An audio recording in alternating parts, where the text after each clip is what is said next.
KBR park దగ్గర ఉన్న ట్రాఫిక్లో ఇవాళ నుంచి ఒక బిగ్ చేంజ్. ఈ రోజు అంటే ఆగస్ట్ 18 నుండి వన్ వే ట్రాఫిక్ని ఇంప్లిమెంట్ చేశారు. మెయిన్ చేంజ్ ఏంటంటే ఇప్పటి నుండి కేబీఆర్ పార్క్ చుట్టూ క్లాక్ వైజ్ డైరెక్షన్లో ట్రాఫిక్ మూవ్ అయింది. అంటే రెగ్యులర్గా యూస్ చేస్తే మీరు కొన్ని టర్న్స్ యూటర్న్స్ ఇప్పుడు అలో చేయరు.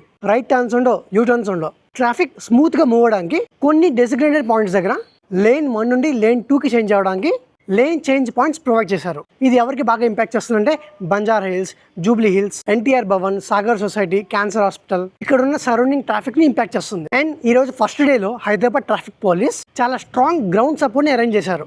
ఆల్మోస్ట్ ఎవ్రీ 100 to 200 మీటర్స్ కి ఆఫీసర్స్ ని డిప్లాయ్ చేశారు.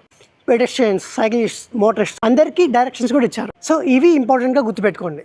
సైన్స్ ఫాలో అవ్వండి. అన్ఆథరైజ్డ్ టర్న్స్ ని అవాయిడ్ చేయండి. రూట్ ముందుగానే ప్లాన్ చేసుకోండి. ఫస్ట్ ఫ్యూ డేస్ కొద్దిగా కన్ఫ్యూషన్ ఉండొచ్చు, కానీ ఈ కొత్త సిస్టమ్ సెటిల్ అయ్యాక గోల్ అనేది simple: smoother traffic, safer roads around KBR. దీని గురించి మీరు ఏమనుకున్నారు కమెంట్స్ లో మెన్షన్ చేయండి.